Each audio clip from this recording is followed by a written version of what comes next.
views expressed on this program are those of the hosts, guests, and callers, and are not necessarily those of this station, its management, or other advertisers.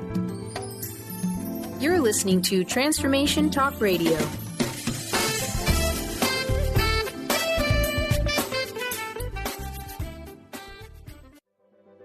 Are you feeling stuck in unhealthy habits, toxic relationships, or low self-esteem? Do you crave a healthy relationship filled with inspiration, love, acceptance, and fun? You are tuned into the right place. The Laura Richer Show starts now. Join me, dating coach Laura Richer, as we share tools for using your dating breakdown for a relationship breakthrough. You might just be on the verge of attracting your soulmate. Attract the relationship you truly want and deserve. Now, join us for the show.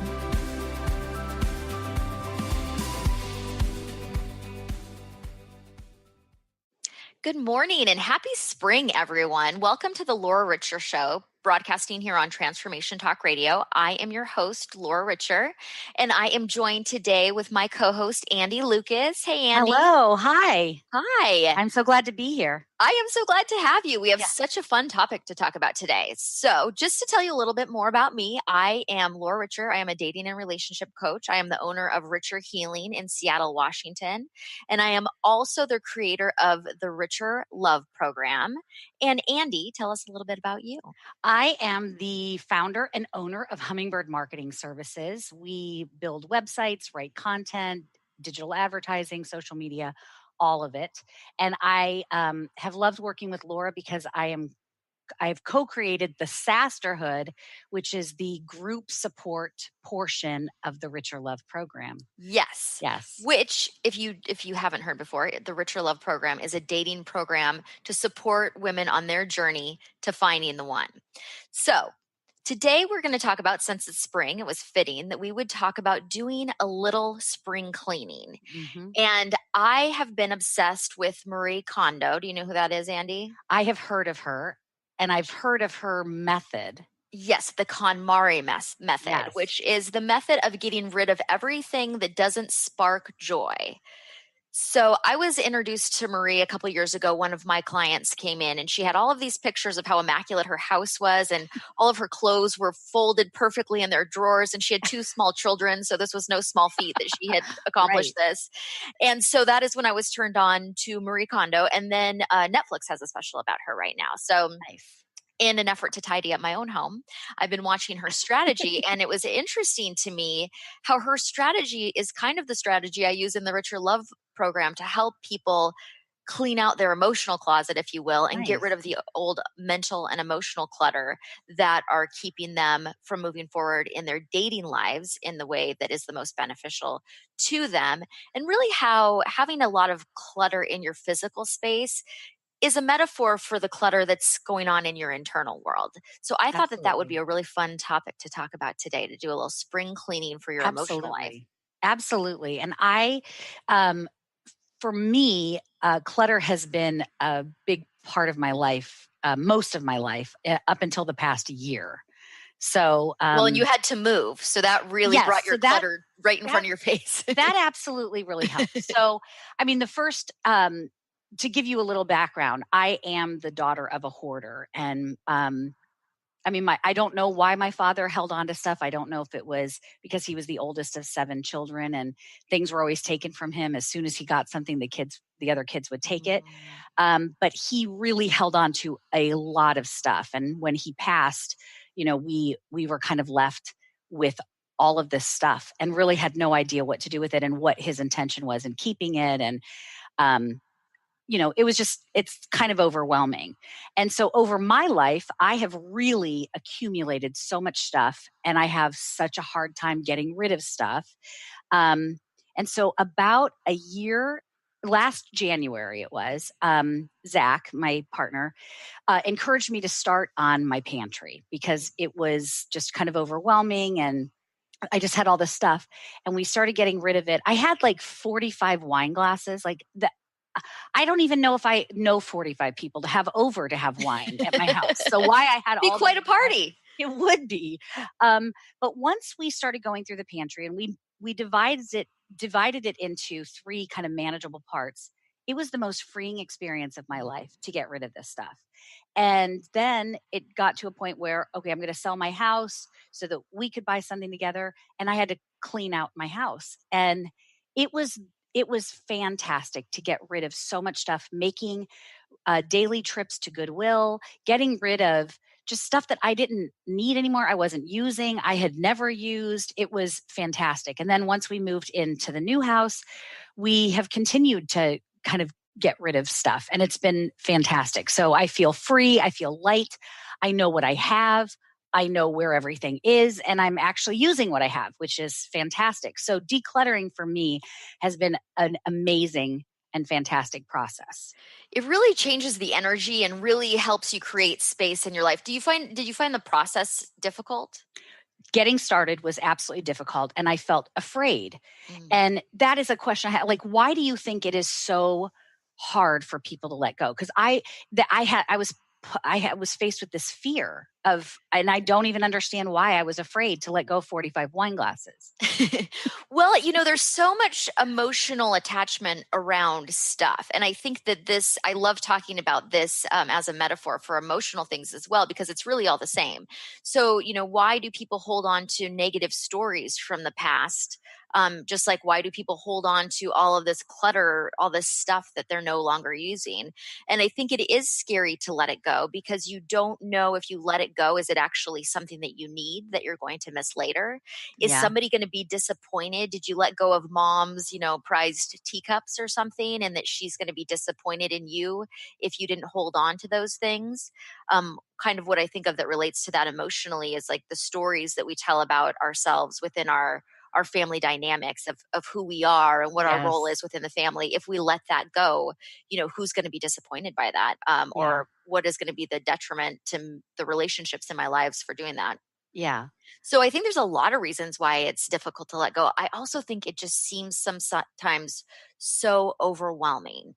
So maybe I had so much stuff in my closet that I just closed the door and I haven't opened it for like 5 years and I don't even know what's in there, but I'm afraid to look, because if I open it, all this stuff is going to come pouring out. Yeah. And I think that happens emotionally too. Like maybe I've had a really traumatic relationship or childhood, or I just have decided to not look at a lot of things and just try to keep moving forward in my life. And so they start to accumulate. And now I'm kind of afraid of what's going on back there, but I haven't looked at it in so long. I don't even really know what it is. Yes. That is something I am absolutely guilty of, is kind of that avoidance. If I don't see it and I stuff it away, then it's not really there. But the thing is, it is there, and it's kind of nagging me way in the back of my brain. Yeah. Right. And influencing you in ways you might not even know. So as a hypnotherapist, I am very curious about what's going on in our subconscious minds that's influencing us that we might be aware of, may not be aware of. And that is sometimes what happens when we don't address the past and we just let it pile up and we don't clean out that emotional closet and process things as they come up. Then all of a sudden we have all of this baggage that maybe we aren't even really aware of what it is anymore, but it's having a negative impact on our lives. Absolutely. Yeah. Peter Walsh is also an organizer and a declutterer, and he says clutter is not just the stuff on your floor. It's anything that stands between you and the life you want to be living. Yes, exactly. Yeah. And so that's why we care about cleaning out clutter. I mean, you could leave that closet full and just lock the door, but then you have this whole closet that you're not using, that you could invite in the things that you really want. And that's the same with emotional clutter. If you're holding on to old stuff from the past, you're not inviting in the future that you truly want. So how, with the KonMari method, and she's talking about clutter in our houses, how can we use that to declutter our emotional closets? So I love, because I've talked about this before on other shows. Sometimes it's like, what? I need to let go of the past. How do you even go about doing that? And so, I mean, it's just such a big concept. And so as I've been watching her and her method to clean out your stuff, I was thinking about how you could use these as action steps to really work through some of your emotional stuff. Yes. So the first thing that she talks about is commit yourself to the process of tidying up. So you have to be committed. In the beginning, like you said, it is hard work. It brings up Oh, all this fear. hmm Why do you think it brought up fear for you? well, there is that thought, well, what if I'm going to need it? And I remember Zach saying, and at that point we'd been dating for 2 years.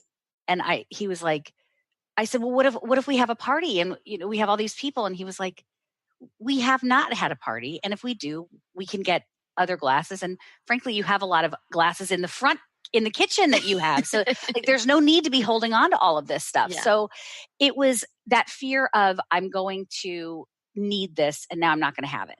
Okay. The other thing I think for me was this, you also touched on this, like a lot of things that maybe had been given to me as gifts. I felt like I was ungrateful if I ended up getting rid of them, that I just didn't appreciate it. And that's really not true. Right. Right. It was just a couple of little things, but I was holding on to it. And yeah. Yeah. And it's really one thing I've always thought of, which was you brought up Peter Walsh, and my mom is a very organized person. She has always got a box going to the Goodwill, and she's the first to let you know that you need to put together a box to go to the Goodwill because you have too much junk, Yes. which I appreciate. I'm not as good as her, but I think that I have some of her tendencies to get rid of things. However, the things that have been hard to get rid of are the things from the past that, like we talked about, emotional attachment. So she told me something that I've always thought about that Peter Walsh said, and I won't get the exact wording right, is that your attachment to your grandmother who you loved who passed away, or a parent who passed away, or a relationship that you have in this present time isn't in this stuff you have. All of your memories are in your mind. And so you can access those at any time. You don't need to hold on to grandma's, old clothes. Right. Have that. And that was Yes. one thing I actually had a lot of my grandmother's clothes after she passed away, which I wasn't going to wear. But I didn't want to get rid of them because they were hers. And Yes. eventually I thought, this is just sitting in a closet. Grandma is, actually, and I have a few special things of grandma's. One, or with that plate on my wall behind me. Oh, yeah. So that's a little piece that I take from her that really sparks joy. And I look at it and I think of her and my childhood and seeing that in my kitchen. But she is not in those clothes in my closet. So it's okay to let those things go. Yeah. Yeah. So the committing to tidying up is Marie Kondo's method. Yes. How does that translate to this emotional decluttering and the richer love method? The richer love method is to commit. First, you have to be really committed to the process, knowing that it's going to bring up some hard emotions. Sometimes initially when we open that crazy closet and all that stuff comes flying out, it is a little bit uncomfortable. It can be overwhelming because we don't know what to do with all this old emotional stuff that we've been kind of carpet sweeping for a while. So it's just important to commit to the process. And then when you find resistance, notice what your resistance is about. So if we relate this to emotional decluttering, sometimes people notice that they've been holding on to this clutter because it's been protecting them from rejection. And as soon as they start to let these things go, they're opening themselves up in a way that feels kind of scary. Yeah. Another reason that they may hold on to their clutter is it's just not the right time for a relationship. Maybe they really need to be doing this work before they can open up to being in a healthy, committed relationship, and that this process is going to kind of force them to do that. So you have to have the commitment and the willingness to deal with the hard stuff to be able to move forward. Yeah. And you brought up that you're a hypnotherapist, and I remember the first time I was able to do hypnotherapy with you, and I couldn't stop crying. And you said, "Oh, everybody cries the first time," because you're, like you said, kind of the floodgates are opening. I was really tapping into it, into stuff I didn't even know was there. Yeah. It's really crazy. That is the magic of hypnotherapy. And I don't want to scare anyone, but I would say 95% of the people that sit in my chair the first session do cry, because what has brought them to the place where they're wanting to come see me is that they do need some kind of emotional release, that they have become so bogged down with their mental and emotional clutter that it's becoming uncomfortable. And the process of hypnosis allows them to access those emotions that they've been stuffing down and release them. So if you're a person who doesn't like to cry or show emotion, that's uncomfortable, afterwards, most of my clients report feeling so much better. I did. I felt buoyant. I just felt it. It was so freeing, just like getting rid of all the stuff. It was so freeing and I remember thinking afterwards, like, why was I even holding on to, I didn't even know I was holding on to some of that Right. stuff. Yeah. Because And it's sometimes so it's old buried. stuff. Yeah. Yes. Yeah. So So that's very interesting. yeah, so Yeah. that's why it's important to be willing and committed, knowing that you're going to be uncomfortable a little bit, but the Yeah. reward on the other side is definitely worth it. Absolutely. So that's the first part, like commit yourself to tidying up, commit Okay. yourself to cleaning out your emotional closet, or if you're in the Rich Your Love program, commit to finding love, even though it's Yes. scary sometimes. Yeah. Absolutely. So what is number 2 of the KonMari method?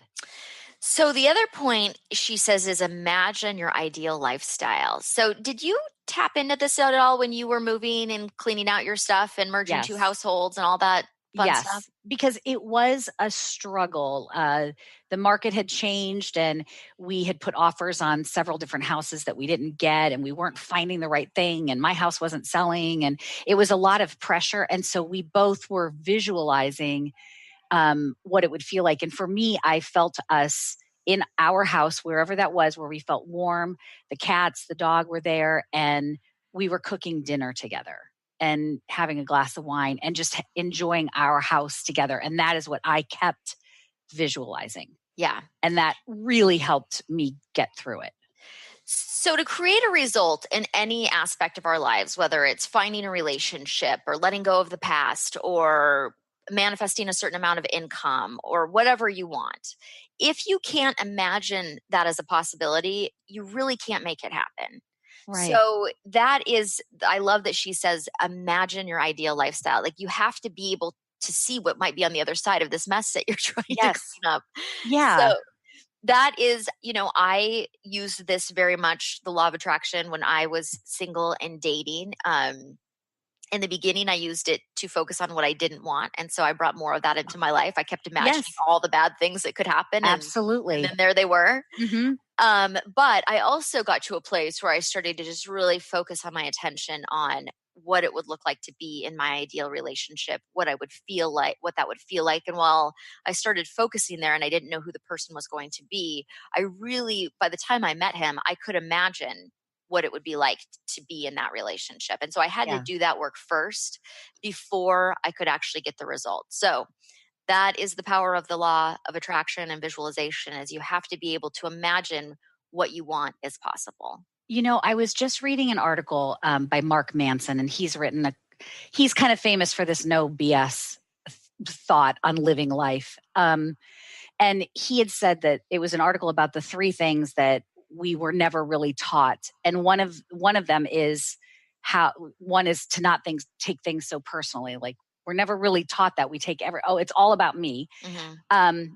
But one of them was to be able to take action without knowing for sure what is happening on the other side. Yeah. And so not being able to visualize that can kind of paralyze us to not take any risks, to not make any changes, because we don't have anyone saying to us, this is the right move, changing careers, choosing this mate, buying this house. We don't have anyone saying, yes, this is the right move. You're doing the exact right thing that you're supposed to be doing. Right. So we're afraid to make changes because we don't have that for sure. That yes, this is the way I might to get go. rid of that stuff and then I need it later. I'm going to Yes. have that party with 85 people. I'm going to need all those wine glasses. Exactly. Yeah. Well, and I think that messes us up in all. I mean, everyone has a fear around, of certain aspects of their life, and that we don't get any certainty. There is no certainty in life. And when you start to get caught up in, I need to know what the outcome is going to be, then you're never going to get anywhere. Right. You have to be able to learn how to embrace uncertainty and how to know just because something, or how to kind of put things into perspective, that just because something doesn't go the way you thought it was supposed to doesn't mean it's going awry. Like there could be, it could be a perfect turn you needed to take that you didn't realize. Exactly. So that is definitely another tool in allowing yourself to just be in the uncertainty in the process. So imagine the lifestyle you want, maybe be open to the idea that you could get there in a different way than you are imagining, but just starting to move in that direction, making choices to move in that direction. I think in relationships, this is a conversation I have with clients all the time. And I'm very sympathetic and compassionate towards this, because I definitely had my moments with the feeling of like, oh my God, I cannot take any more of this. I can't go on another bad date. I can't do it. I can't do it. I'm too fragile. I'm going to break.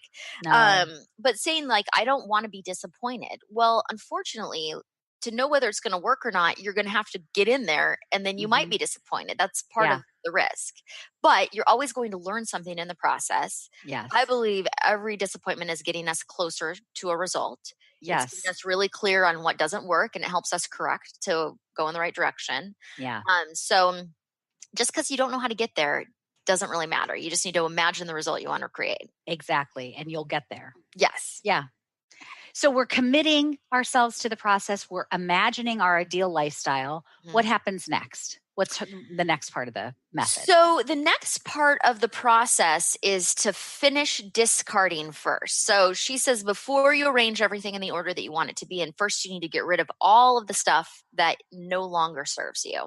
Nice. So when we think about that in terms of emotional decluttering, I think of doing your own inner work, which could be therapy, it could be talking to your friend, it could be just journaling, whatever it is that helps you access your inner world, to help you let go of the old stories that you're holding on to that you've maybe collected throughout the years, the story of being bullied, or the story of being dumped, or the story of I'm not enough, or the story of how I failed. Like really go into some of those stories and ask yourself, if they don't bring you joy, going to the KonMari method, why are you holding on to those stories? Why are you telling them maybe to other people repeatedly? Maybe it's something that you just keep replaying and ruminating in your mind over and over, looking at maybe limiting beliefs that you have, regrets, start to sift through all that old baggage and ask yourself, does this bring me joy? Sometimes it does. Sometimes people, I don't know if joy is the right word, but sometimes people get satisfaction in their negative stories. Maybe they, feel that it defines them in some sort of way. And maybe it does. I mean, I think everything that's happened to us defines us, but you want to take the lessons from it and not hold on to the emotional attachment.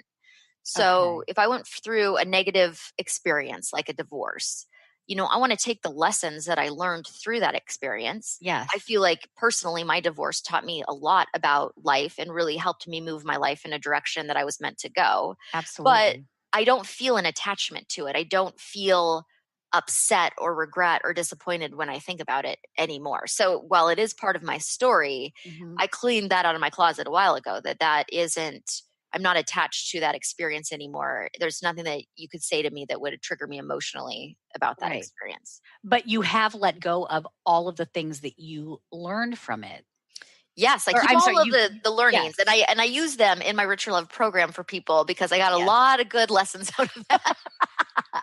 And just that didn't happen overnight. I mean, that took some time to kind of process your divorce. Like it takes time to get through all of that. Oh, and it does. And you do need to do that work to process things. And I'm more of the person who's like, just toss out the baby out with the bathwater, like just get rid of everything. Oh, I got divorced. I'm moving on now. I'm not going to talk about it. I'm not going to focus there anymore.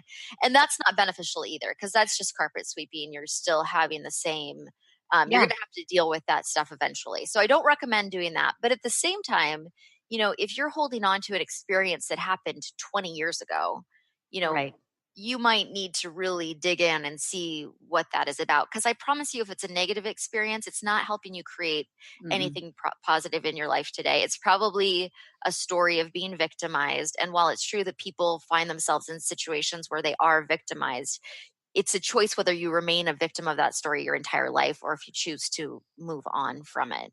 Yeah. So, and I want to add that in the next segment, after we take a break, we are going to be talking about your process for kind of doing all of this stuff and how to really process this. We're just not sending people to we'll go process it. Well, how?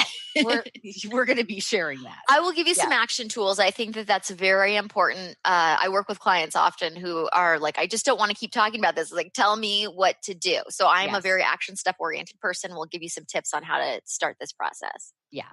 So next in the KonMari method, she says to tidy by category, not by location. What does that kind of mean?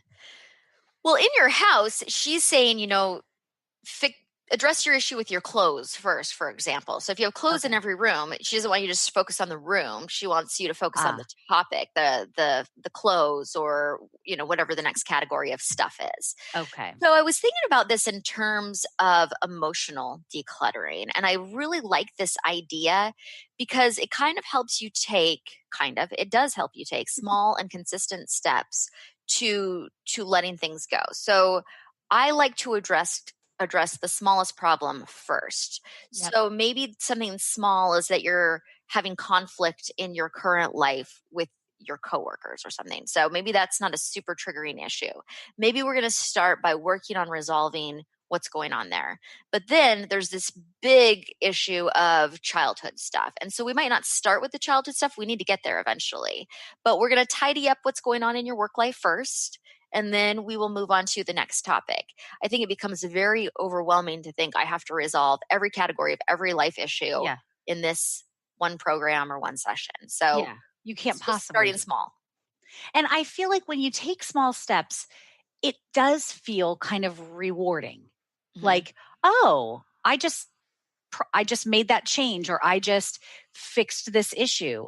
Yes. I can fix another one. Yes. Instead of feeling like, oh my God, I have the whole world on my shoulders and I have to fix everything and snowballing with it. I fix this little thing. So look, I can fix another little thing. Exactly. Small steps start to build confidence. You start to see progress and results, and then it empowers you to move on to the bigger things. But you don't have to do it all in one day. And in fact, it's really not appropriate to do that.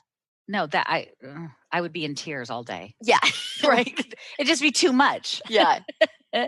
So another thing that you've brought up that is the Marie Kondo method is to ask yourself if it sparks joy. So yes. So let's talk about that when we come back, because I think that is the key to why this is such a great method to use in any type of decluttering process. Okay. So before we take a break, let everyone know how they can get in touch with you, Laura, to talk more about this, to talk about Richer Love, to talk about hypnotherapy, all of it. How can they get in touch with you? So you can find me at my website at richerhealing.com or richerlove.com, or on Facebook or on Instagram, on both of those names. And you can sign up for a complimentary consultation to talk to me directly to see how I can help you declutter your emotional life. Fantastic. If they want to call to make an appointment, what would be the phone number? 206-765-8265. And you can call Larry to make your complimentary consultation, and we'll see you either in my office in Queen Anne, or we can do it over the phone. I can talk to anyone in the world via Zoom or Skype. Fantastic. And you can always listen to archives of your radio show. You're in your second season now at lauraricherradio.com. That is correct. Yeah. So when we come back to the Laura Richer Show, we're going to delve into how you can clean out your emotional closet, those steps from the Richer Love method. So stay tuned right here on Transformation Talk Radio. We'll be right back.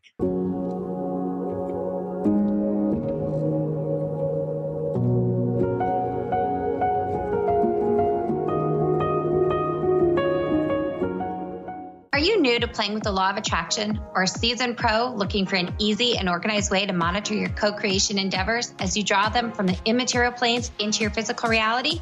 Then join me over at goldenotter.us for bi-monthly new and full moon rituals, where we plant seeds of intention, then harvest the fruits of our desires as part of a dynamic community in the members-only Lunar Manifestations Forum.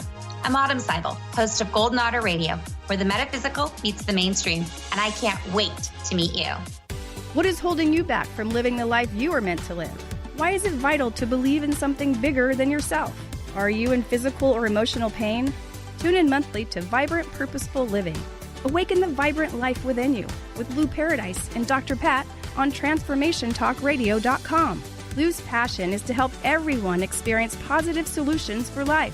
Find out more about Lou with Vibrant Purposeful Living at LouParadise.com.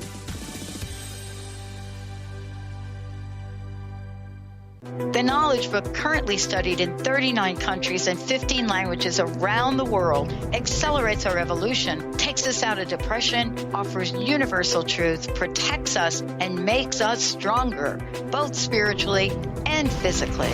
So if you are interested in the Knowledge Book, visit usa.theknowledgebook.net and tune in to the Knowledge Book Radio with Marge Potasic on TransformationTalkRadio.com.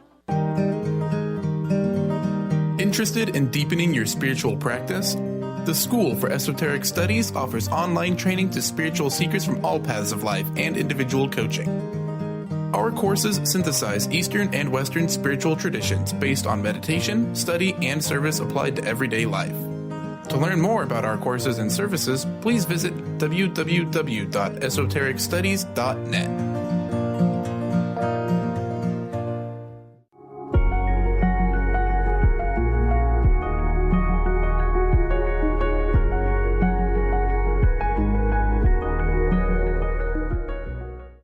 Welcome back. If you're just tuning in, you're listening to the Laura Richer Show on Transformation Talk Radio, and I am your host, Laura Richer, creator of the Richer Love Dating Program for women who find themselves single when they weren't expecting to be single.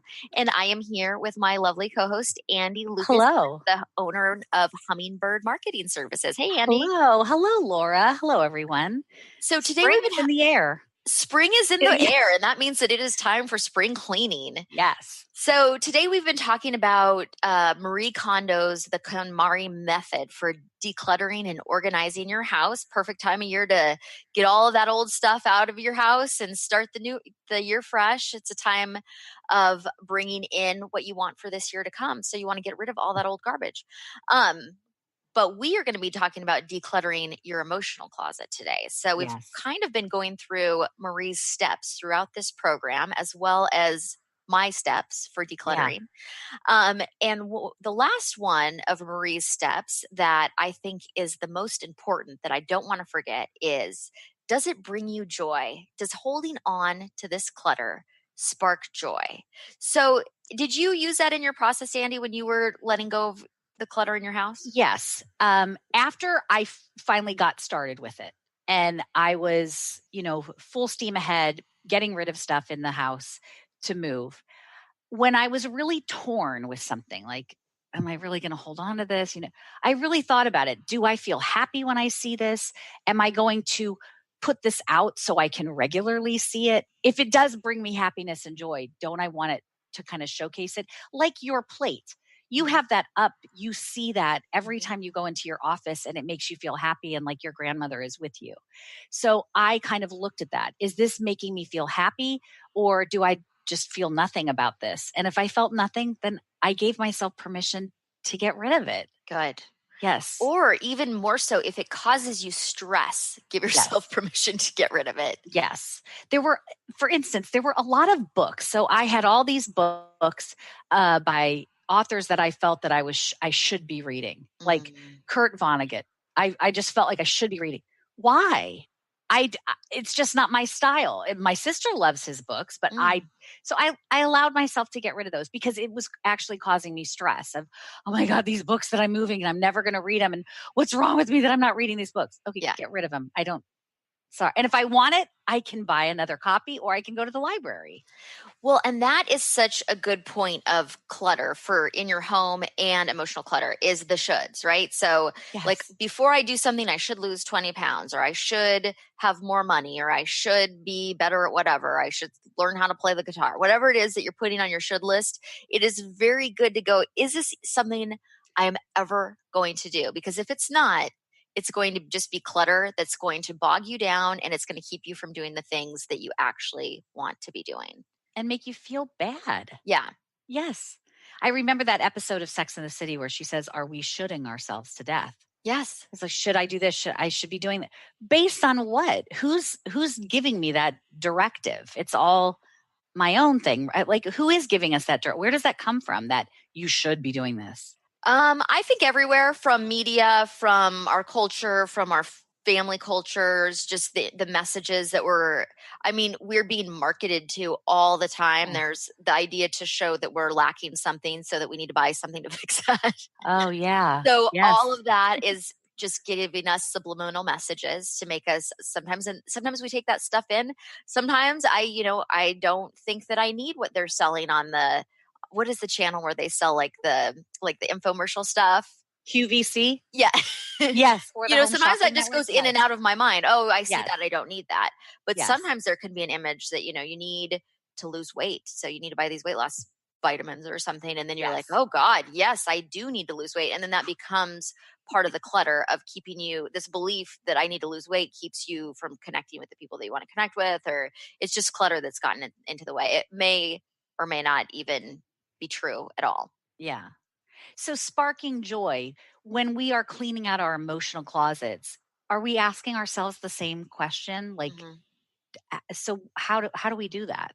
So start to think about, and I mentioned before the stories that we just, and they're true stories. They're things that actually happened. Yeah. But what are we continually saying about what our experience is and what it means and what happened to us in our lives? So, I could continually tell the story of when I failed at something, and that could be very much part of the clutter that I'm holding on to that's keeping me from trying anything new because I failed in the past. Right. But does it bring me joy to tell that story of failure? Is it? It sounds funny when you say it, but Right. And it's just kind of, but people really, and I've done it too, and there's reasons why we do it. But you want to ask yourself, do I want to continually tell the story? Women, I have a lot of stuff around body image, or people probably do in general, but especially women that I work with. So it's like, this story of my butt being too big, is it bringing me joy to tell this story? Or is it possible that my butt's just fine? And it's okay to let that go and focus my attention somewhere else. Right. It sounds so simple, but yet it can be very difficult to look at these things. Well, because sometimes we don't know whether they're real or not. Like, just like you didn't know if maybe I really do need those wine glasses. Well, I can hear that objectively and go, yeah, you don't need those wine glasses. But if you have an attachment to that, yes, and you're fearful that there's some truth in that belief, you're going to act accordingly. So if I'm fearful that in fact, something is wrong with my body and no one will love me because of it, I might be hesitant to let go of that belief because I might just spiral out of control and eat a whole chocolate cake for dinner or whatever, Sure. what I'm trying to manage with that belief system. Okay. So limiting beliefs I would categorize as anything that don't help you in any sort of way or cause you to believe something negative about yourself. I don't really think can you think of a time when it's beneficial to believe something negative about yourself where it could be helpful in any way? It could be. I'm trying to think. I mean, maybe if you're at, when you go to a job interview and they ask you what are your strengths and what are your, now they don't say weaknesses, but your areas of opportunity. So maybe that is one way, like things that you want to improve. But on the whole, I really don't think that there's a time to believe that you are less than good enough and all of that. It just, I can't think of an example. And if there is one, if somebody has one, I'd love to hear it. But I just don't know that believing something negative about yourself or your experience even is going to give you anything. And if it did, I would say keep believing it. So the first thing I have clients do is start to look at what are the things, what are the limiting beliefs or the regrets or the stories from the past that do not bring you joy, but that you are holding on to and telling over and over again, whether it's just to yourself in your own mind or if you're actually sharing these things with other people. One thing I always thought was really funny in my life, but have moved away from quite a bit, is when people have a really self-deprecating sense of humor. Yes. That can be funny, but especially if somebody who is invested in that really heavily, it's so negative. You're just telling this and you're getting a positive response from it because maybe you make people laugh. Absolutely. But it is just, it's damaging, on some level. And I'm trying to think, I feel like the people I've known in my life personally who've had really self-deprecating senses of humor, not famous comedians, but like people I've known personally, weren't that successful in their lives. It was like the story they were telling, that drum that they kept beating over and over again was what they were creating. Yes. I was guilty as charged of doing that. I would say like in a lot in my 20s, less so in my 30s. And I really try not to do it now. Once in a while, I can make a joke at my own expense, like how clumsy I am or whatever. Right. But really what's happening is that in making this self-deprecating humor, I'm telling myself I suck. Yeah. Essentially, right? Like just I'm not good enough. I'm the buffoon. I'm the oaf. Everybody laugh at me because I'm just not worth anything. Right. And those are enforcing those beliefs. If they are your own beliefs on some level, you're just kind of reinforcing them. And it's not that we have to take ourselves so seriously or we can't make a joke about anything. Yes. But at the same time, because life is funny, we want to laugh at things. Yes. But at the same time, if it's just really harsh, it's a really negative story of who you are, you're probably creating some of that in your life. So first of all, I ask my clients to look at what the beliefs are that are limited. I'm really bad with money. I always attract unavailable people. I'm not good enough for whatever. Just really getting into that. And sometimes we don't, like we said, we've closed the door on that closet. So it takes a little bit of digging in to find that information. Because in the beginning, for example, when I'm working with women doing dating coaching and they keep dating people that are disrespectful to them. Yeah. I know on some level that resonates with them. I know that there's something inside of them that allows them to accept that kind of behavior. But because it's not on the surface, sometimes I will try to ask somebody that and they'll be like, nope, I'm fine. I believe I deserve somebody great. There's nothing underneath this. I'm just having a run of bad luck. Well, that's actually probably what I would have said when I first started dating too. But the truth was that wasn't true. That wasn't true for me. That's not true for anybody. So, well, and no one really wants to come out and say that. Like, it seems so counterintuitive if somebody said to you, I mean, do you really think that you deserve to be treated that way? No one would say, yes, I do. Because you don't even want to say that. That's so uncomfortable. It's buried so deep that it's hard you can't even hear yourself admit it. Yes, exactly. And, and it could be a different limiting belief too, that, because sometimes it's not about deserving that you think that you need to be treated in a negative way. I think even for myself, more so the belief was around what I want doesn't exist. Right. Like I better settle for less because I'm not going to be able to get what I want. And so I'll just take the sad thing that has shown up on my doorstep here now. Because that's all there is. Yeah, exactly. So, and then if we even want to go deeper with that, sometimes there is a reason why you think that's all there. What you're really saying is that's all there is for me. So what's underneath that? Yes. But yeah, it's uncomfortable to look at some of that stuff. But I really invite my clients to start digging into what is that about for you? What do you believe that is creating the experience that you do not want to be having? Right. Because you believe something that isn't in line with what you're trying. That's something, but it's in there. Yeah. But it's there and affecting you. Is that where hypnotherapy comes in very handy, would you say? Yes. Hypnotherapy, there's something about the process of hypnosis that helps you get out of your analytical mind and really get honest. And I've had several clients in the chair saying like, wow, I can't even believe I said that, because it helps you tap into that unconscious information that maybe you weren't even aware was influencing your behavior. So it can really help you identify those limiting beliefs if you're not consciously aware of them.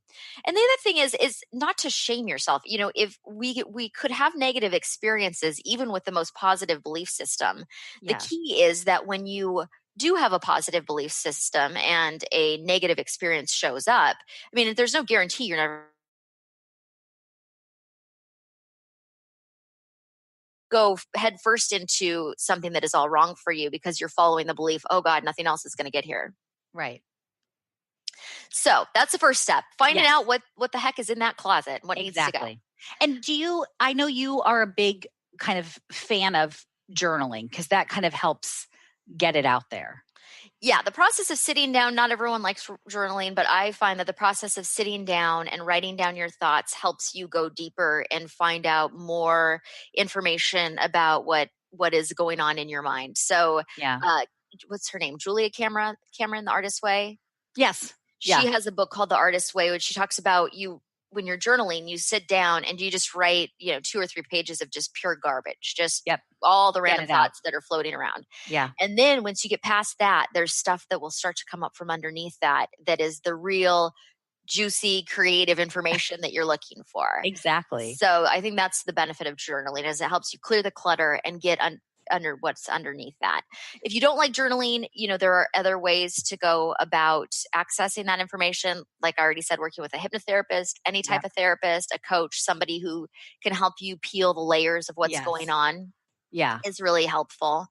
And a really simple, well, difficult sometimes, but simple thing you can do is to think about what you want to create in your life and then actively practice focusing on that thing, not on the opposite of it.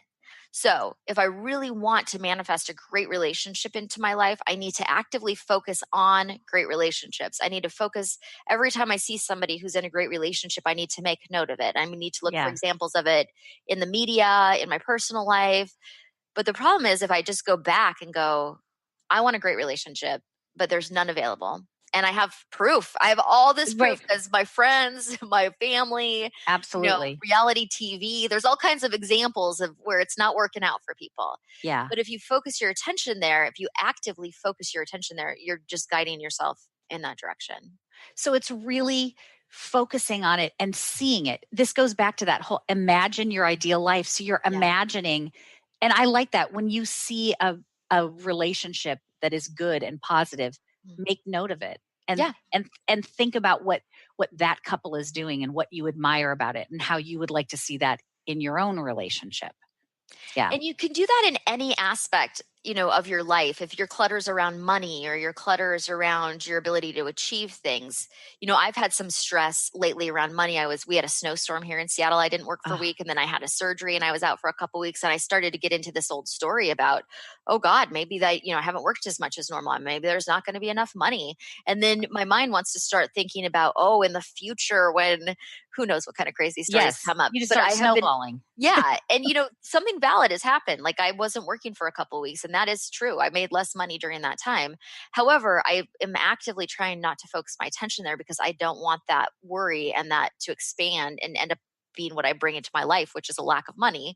So I'm just focusing on like, this is the money that I did make. And I am grateful what's shown up already. And there's, I've been doing this for almost 10 years now and I'm still here. So that's going to keep going. And, so it doesn't have to be just relationships, but any part of your life that you find challenging, start focusing on the proof of that it's working out.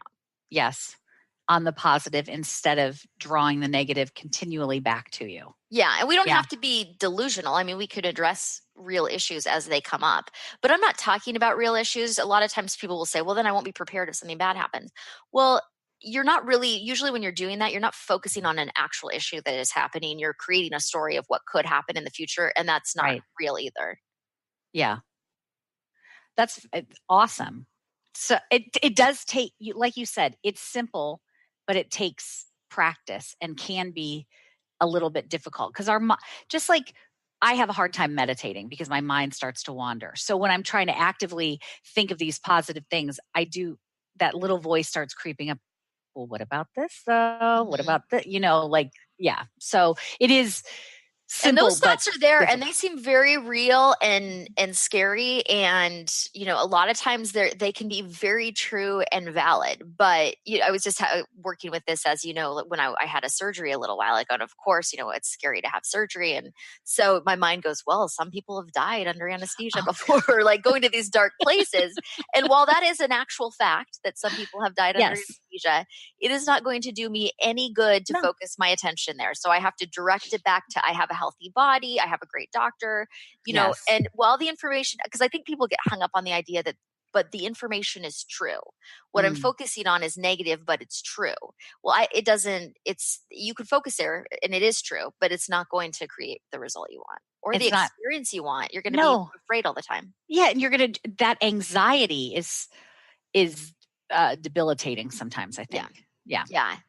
So becoming aware of your stuff, actively trying not to focus on it. And it's not an easy task sometimes. Sometimes there's a lot of stuff going on that it keeps reinforcing it to you, but being able to move your focus to what it is that you really want. And then the other thing that was so helpful to me in dating, and this is why I developed a group component to my dating coaching program, is you need to find your people who will help you when you can't pull yourself out of your own funk, that they will be able to help you see things in a different way. In the Richer Love program, we call it the Sasterhood. Yes. And that's your group of women who are going to be supportive and honest and real with you during your dating journey. Yeah. But in this, it is so important to surround yourself with positive, not delusional, like you said, but positive people who believe in you, who are going to support you and who are your cheerleader, not going to bring you down. Yeah, and help you gain some perspective when you're maybe seeing the world from a really negative viewpoint. Yes. So especially in dating, it's easy because we're so excited to meet the right person. And then when maybe it's been a long time since we've actually connected with somebody that we really like. And then we see somebody who like sparks that feeling of chemistry. And now we feel like, oh, this is the one. And so when it doesn't work out, it feels like I have just lost everything. It's That was never, ever going to happen. one hope. That was it. That was the only one for me. Now it's over. Oh my God. And it really is helpful to have somebody else say, that stupid phrase, but there's other fish in the sea is so true. That just wasn't the right person for you. Right. And maybe even point out the reasons why you could tell this wasn't the right person. No? I mean, and there's usually a lot of reasons why, and having a good sisterhood can give you some really great loving support and maybe give you some feedback about why, the things that you were focusing on weren't necessarily the right things for you. I mean, I do believe this. If it is for you, it's going to work out. So you can't really miss the one. My friend Denise said that to me one time. You can't miss the one. You can't mess it up. And I thought, oh God, what do you know? You've been married for 25 years. But she was absolutely right. Yeah. So, if it doesn't work out for whatever reason, it wasn't for you. And it's usually because, usually when I'm working with women that it's not working out, it's because they're not connecting with the people that meet their standards and expectations. So, they're trying to hold on to something that is actually not even what they want. They're just projecting onto that person. So having somebody to kind of bring you back and say, actually you were looking for somebody who was emotionally available and employed and, ready for a relationship. And this person maybe didn't have some of those traits. Or at the bare minimum, you were looking for someone who wants to be in a relationship with you. And this person does not have that for you. Yes. It's just hard for us to see that stuff. It's that whole idea when I can give anybody advice on their own stuff and I'm so right. And I can see it so clearly like, hey, here's a way to do it. Oh, great idea. But on my own stuff, sometimes it's really hard to see it. Is it because it's hard to disconnect or? Well, it's because you've got all that emotional clutter that's keeping you bogged down and believing old stuff or thinking, there's something that it's hard to see, I think, because you're not really clear. And I think we're not clear when we're holding on to a lot of negative emotional attachments from the past. I got to a point in dating. I know you did. I've worked with clients who've gotten to the same place, and it's usually right when they meet somebody where you don't have that neediness or the rose-colored glasses missing all, this person has nothing that you're looking for because you're feeling stable and healthy and clear. You've cleared out all that clutter. And so you're in a good space to know what it is that you really want. And then you move away from those behaviors on your own. You don't even need anyone to tell you. But until you get to that place, it is good to have a group who can help you out. Absolutely. You have one other thing on your list is this idea of a burning ceremony of some sorts. Can you kind of talk about that, what a burning ceremony is and how it helps people let go? I love having rituals in your life. I think rituals help create connection with other people or connection with yourself. And so a burning ceremony is just as you can make it as simple or as complex as you would like to. And we actually did this. You and I used to do this in the backyard. We'd have a glass of wine and write down the things that were no longer serving us, the negative experiences that we had had dating. And we just burned them in the fire pit and let them go. And that's just a symbolic release of like really acknowledging that this is something that I don't want to hold on to anymore. And I think in doing that and having a ritual that goes with it, it helps shift your energy. Absolutely. So you could do this just simply on your own. If you have a safe place to light something on fire, don't burn your house down in the process. Or anything, but backyard with a unless you want to let it go. I don't know. Or a fireplace if you want to write down the things that aren't serving you. It just really is kind of claiming to the universe, I am done with this. I am releasing this. I'm letting it go. Well, I can't believe this, but we are almost out of time. I So know. I can't believe it. So before we go, one more time, how can listeners get in touch with you, Coach Laura Richer? So you can find me on Facebook at the Richer Love Dating Program. I'm also on Instagram at richer_love.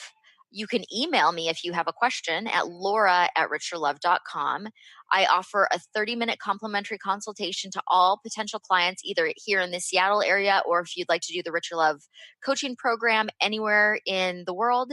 And then if you want to hear our past episodes, if you've enjoyed listening to me and Andi today, you can hear all of our archived shows at lauraricherradio.com. Fantastic. This has been so, I again feel even more buoyant and free just talking about all the stuff I've been able to let go. And yes, it's so exciting. Awesome. So happy spring, happy decluttering, everyone. And stay tuned for our episode next month.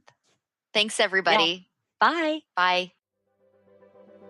You've been listening to On the Verge Radio, using your breakdown for a breakthrough with Coach Laura Richer. We all have that moment in life when we are on the verge of big change. This time of transition is a wild and unknown place. How will you show up? Embrace the positive, drop the negative, and you can experience total transformation. Schedule a breakthrough session with Laura at seattlehealinghypnosis.com.